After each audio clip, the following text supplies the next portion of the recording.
News and Talk 1380 WAOK. This is Angela Greene in for Rashad Richey this morning.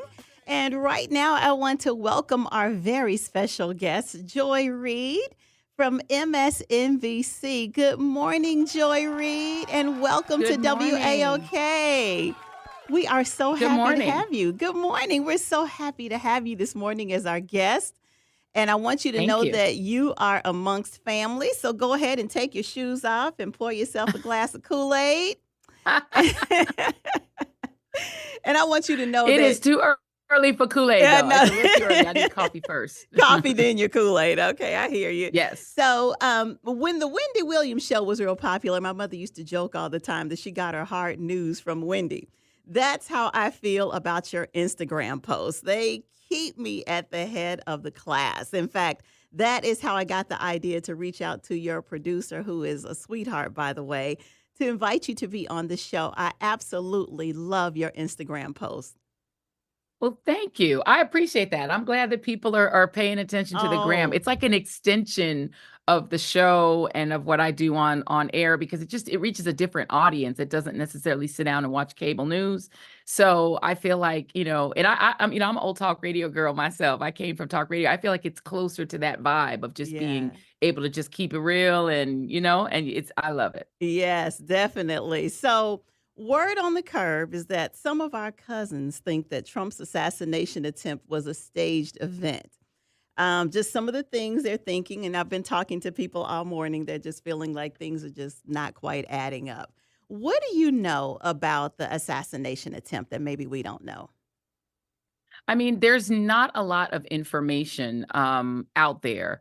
At first when it happened, of course, Republicans rushed out to try to say that President Biden ordered a hit on Donald Trump. But first of all, that's BS. First of all, they claim that President Biden can barely tie his shoes and is drooling into his oatmeal. Okay, so they're claiming at the same time he's completely like non-corpus mentis. His brain is broken with age, but at the same time, he's also like a master criminal who's taking Chief Justice John Roberts to heart, that he can assassinate his political opponents. Right. Not true. Okay, so you can X that one off. And then they tried to say, well, this kid was Antifa, which is, they always go to Antifa. I feel like they see Antifa in every room. Is he under your bed? Is Antifa in the room with us right now? Like Antifa's always their go-to. Nope, he was a 20-year-old registered Republican. So he was also pictured, there's a picture of him that's going around of him wearing a shirt that is a very well-known Second Amendment gun club T-shirt. So he was a very pro-gun, seemingly conservative 20-year-old Republican. So that breaks that narrative. Right. And then everything else about this is weird. I mean, there's nothing, I don't have any news that you don't have. I don't have any information you don't have. But the fact that this young man was able to walk into, that area, get on a roof with a clear line of sight to the candidate, to the former president of the United States, where people saw him and pointed him out to local law enforcement who were helping the police. When Secret Service comes in, they use local law enforcement as their additional, forces. Right. So it was local police who people said, hey, there's a guy over there on the roof with a gun. They did nothing. One police officer goes up on the roof, confronts him. He points the AR-15 rifle at the cop. The cop runs away, which is, okay, we've now seen that Uvalde. We've seen them do that before. Like, they're not going to confront somebody with that gives him time to pop off a shot and kill one man, injure two others, and either shrapnel or glass or something hits Donald Trump in the ear. Well, sis, this is where it then gets weird. A shot goes off. The Secret Service does what the Secret Service does. They dive at the former president and try to take him down to the ground. Right. No one in the crowd runs away. People are there. They hear the shots. No one runs, because that's weird. Then he gets the time while he's supposed to be being protected to stand back up, put his fist in the air, and do an iconic pose for the cameras. I don't understand how that could be done. Was that a Secret Service failure that they allowed him to pose for the money shot? He could have been shot again. You don't know how many shooters there are. When there's an active shooter situation, you don't let the main person you're protecting stand up and expose their head again. So Exactly. I don't understand that. I can't explain that. Maybe Donald Trump just has, I mean, he is the luckiest SOB on earth. Okay. He has the best luck in the world. This man should be Yes. in prison. Oh Okay. my God. Maybe the devil just takes care of his own. I can't explain it, but I totally understand why people are suspicious of it, because everything about this, and it happens 2 days before the Republican National Convention, and now the media is like, well, you can't criticize him, and Republicans are like, you can't criticize him right before the Republican convention. So I mean, I get why people are suspicious, because everything about it, like something in the milk ain't clean, like the old Yeah. folks used to say. Oh yeah, definitely. And that's what But callers there's have no been evidence. saying. There's no evidence that N- anything, all I can say is I have no more information than you do. Okay. Well, that's what people have been saying all morning, that it's just not quite adding up. And just what you pointed out, who stands up and celebrates after you just almost get your life taken? I would have been rolling off the stage, running to the car. I mean, Secret Service would have been trying to catch up with me. So it just didn't feel like that's what was going on. So, as I said before, I've been watching your videos and your posts about Project 2025 and all your other Instagram posts, and the danger, of course, that it is to America. But I think between the videos that you post, the Lincoln Project, Jasmine Crockett, and social media, that people are beginning to wake up to what is inside of Project 2025. So, although we know that the entire document is a threat to America, what did you find most disturbing about Project 2025 when you first read it? Well, I'm so glad that you are educating your listeners, sis, about this, because, and one thing I definitely want to say to your listeners is, do not get distracted by Donald Trump's little iconic photo that he's selling as a t-shirt, and by all the heroic narratives that the media is trying to wrap around him, including some mainstream media. Don't get distracted. Nothing materially has changed about this election. The same threat to not just this country and to democracy, but to every single person, particularly every Black person in America, it remains as strong as it was before. This is the most serious threat to our freedom and independence since Jim Crow. Project 2025 is a recipe to undo the 20th century advances that brought Black folks and women and LGBTQ folks, but they really, let's just be clear, a lot of it targets Black folks, that brought us closer to full citizenship and equality. The Emancipation Proclamation did not bring us to equality. It didn't even really end slavery. Jim Crow and all of the things that happened for the next 100 years were the backlash against the ending of slavery. And we really are still in that fight, because the people who never agreed that we should be equal still don't agree. They're still fighting us, and they're never going to stop.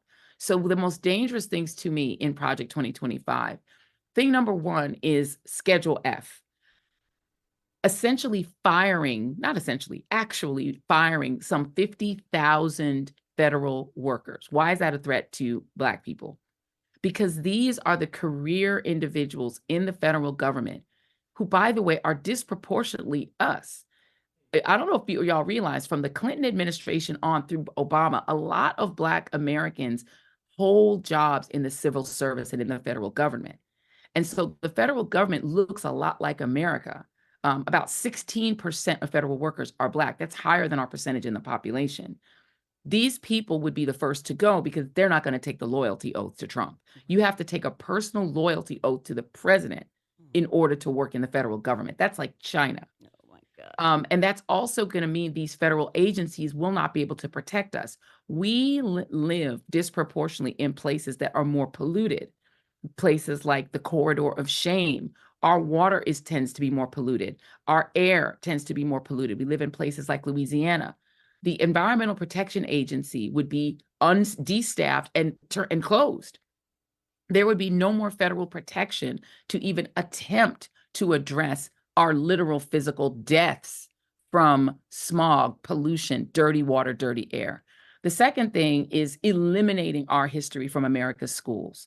They would close the Department of Education and get rid of Title I, which mandates equality and equal treatment within the federal school system. That would be gone. You would be able to have segregation academies get tax deductions. They would arrest any teacher that has banned books, and the books that would be banned would be books about us. It would be books about our history. They would impose something called the 1776 Project, which means that schools go back to revering Thomas Jefferson and other slaveholders with no criticism. Our history would be gone from our schools. And then every person that has a child that's in school, public school, needs to know they would make every public school student take the military entrance exam to prepare you to be pulled into the military. And they would use the military on our streets to stop any protests using deadly force. And they would make stop and frisk federal law. So think about who those things would be enforced against. They look like us. Us all day long. So I had a caller that called earlier who asked me to ask you this question. He said that he heard that some Republicans were saying that Project 2025 was a scare tactic from the Democratic Party. He asked me to ask you to address that. Project 2025 was not written by the Democratic Party. It was not invented by MSNBC hosts. It was written by the Federalist Society. If you all don't know who the Federalist Society is, definitely Google it. The Federalist Society is a think tank that is a Republican conservative think tank that all the way since the Reagan administration has written policy ideas that then get laundered into real public policy.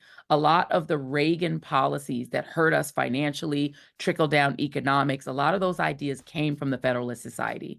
The Federalist Society is also the organization that gives the lists of judges to Republican presidents so that they can put them on the court, meaning they're responsible for all 6 of the conservative justices on the court being there. They simply hand lists to every Republican president, and the president takes their list and puts those people on not just the Supreme Court, but all federal courts. So they put Clarence on there, they put Alito on there, and they put the 3 that Donald Trump put on there.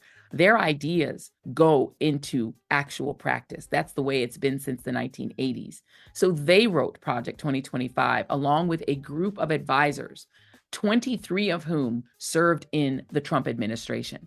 So it was written by people like written by people, that were in the Trump White House, that were in the Trump administration, in the Trump Justice Department, in the Trump administration writ large. So it was written by Trumpers, by MAGA, by conservatives. So Democrats didn't create it. We're just telling you what's in it. All we're doing is reading it and then telling you what's in it. Got that. That's it. All right. Well, we're going to take a break and we'll be right back. News and Talk 1380 WAOK. News and Talk 1380 WAOK. This is Angela Greene back with Joy Reid, our very special guest with us this morning. So, Joy, what inspired you to use your voice and your platform to raise awareness about Project 2025? I think that, well, first of all, just hearing about it, when I learned that this thing existed, particularly because it was meant as a blueprint for somebody who was already saying that he meant to be a dictator, I just felt this was so alarming that people needed to know it. And look, I don't assume that anyone's going to sit down and read 900 some odd pages of this document. And I felt, what I can do with my little platform, I've got, 5 hours a week to try to do what I can to inform people, is we're just going to break it down into chunks, into pieces, and lay it out for folks so people know what they're facing. I feel like part of the reason people don't feel excited about voting is obviously the candidates. It's one old white guy versus another old white guy. That's like the 2 old Muppets on the Muppet Show. But I think people don't understand that what's at stake is not these 2 guys, and it's not about these 2 men. It's about what each of them would do to and for the country. And what Donald Trump has promised to do to the country is terrifying. He's promising to end our democracy. And when democracies end, the people who suffer most tend to be minority communities. And the Black community is at DEFCON 1 threat from this man. Yeah. This is a man who has fomented more political violence than any political figure since George Wallace. He's the modern day George Wallace. He luxuriates in violence. He promotes violence. He enjoys violence. He calls for violence. Yeah. And when he calls for violence, my people are going to be first the first in line on the menu. Yeah. And so I feel responsible to try to do whatever I can to make people understand you're not voting about either of these men. You're voting about the policies they would bring to the table and the policies that this man would bring to the table. And by the way, he doesn't intend to leave. He intends to stay president. He's not going to leave. It's in Project 2025 that he could extend his term in office beyond 4 years because they're claiming he was robbed of his 4-year presidency by a quote unquote stolen election. So he ain't leaving, y'all. And my father came from a country where you had a brutal man who didn't leave. His name was Mobutu Sese Seko in the Congo. And the consequences of that were dire for the people of the Congo. And there are most countries in the world don't have 4-year turnovers. You know, Israel has had the same prime minister for 15 years and he ain't leaving either. And he also faces criminal charges. We don't want to be them. No. We don't want to be the old time Congo. You know, we if we want to be a free country where we even have a chance to elect the kind of president you want. If you don't want Biden, what could come after him? Don't you want the choice? There will never be free elections again. I'm being very serious with y'all for a moment. If he gets in, they're going to dismantle your right to vote. You will not think about Louisiana. Think about Mississippi. Think about Florida. Think about Texas. They want to make the whole country like those states. And they will, because they will make it impossible for you to ever vote them out if you let that man in. Yes, absolutely. So speaking of voting, President Biden gave a fired up speech in Detroit on Friday night, clearly sending a message to his naysayers. And so for those Democrats who are urging him to step aside, who do they have to replace him? If it's someone other than Vice President Harris, if that's possible, who do they have that they think could step in and kind of take us to the finish line? Are you hearing any mumblings of anybody that they could have that could replace Joe Biden if he just decided tomorrow, you know what, y'all can have this, I'm going home? What would they do? I mean, what would happen? Okay, so here's some real talk again. This is real talk. They don't have anybody, and they can't have anybody. Here's the way it works. The Democratic Party has rules. President Biden has 3,900 approximately delegates going into the convention. So when you went and voted in the primary, and hopefully everybody voted, you were voting not just for Joe Biden and Kamala Harris. You saw their names on the ballot. If you then went down a little bit on your ballot, you saw delegates. The delegates are who you also voted for. So if you voted for Joe Biden, you also voted for his delegates. He now has about 3,900 of those delegates going into the convention. There are about 770 uncommitted delegates, meaning you could also pick uncommitted delegates on your ballot. Those are people who were protest votes, essentially, because of the Gaza situation. There are a lot of people who ran as uncommitted delegates to protest Biden's policies in Gaza. So there are about 770 of those. Biden only needs 1,976 delegates in order to become the nominee. On July 21st, next week, there's going to be a virtual vote in which the delegates will formally commit to being his delegates or to being uncommitted delegates. In most states, they're legally required to remain the delegates of the person that they ran as. They run as delegates. Like, I'm running for office as a delegate, right? You're legally required in most states to stick to that. In some states, you don't have to, and you can free yourself and say, I don't want Biden. But as long as 1,976 of them stick with him, he's the nominee. There isn't another person. You can't just pick another person and say, now I want the governor of California. Now that's just not how it works. So what would have to happen in order for him, if he doesn't on his own say, I no longer want this office, I now cede my delegates, you're now free to vote for whoever you want. If he just says you're free to vote for whoever you want, you'd have an open convention. Chaos, meaning these delegates could vote for me, they could vote for you, sis, they could vote for anybody they want. That would be complete chaos. And whoever came out of that process, even if it was Vice President Harris, would definitely lose because it would make the Democratic Party look crazy. They would look completely disorganized and nuts. The other option would be if President Biden says, I no longer want this office, but I hereby ask all my delegates to go to Vice President Harris. which would be the only fair outcome because she's the only other person who ran for president Right. and who got delegates. If you gave it to Gretchen Whitmer or the governor of California, you would be disenfranchising 16 million people who voted in the primary. Right. She's the only other option. And she also is already in the job that says if the president can't serve, it goes to her. Right. She's already got that Black job. Why would you take that job from her and say that some other lady, especially a white lady too. and then you think Black people, and then again, people like my friend Latasha Brown and Cliff Albright, who are at Black Voters Matter, you're telling them now, go and get Gretchen Whitmer elected. Go door to door to these Black households and say, hey, Black friend, I know you voted for that Black lady and that older white guy, but we got this other white lady. She's great. Vote for her.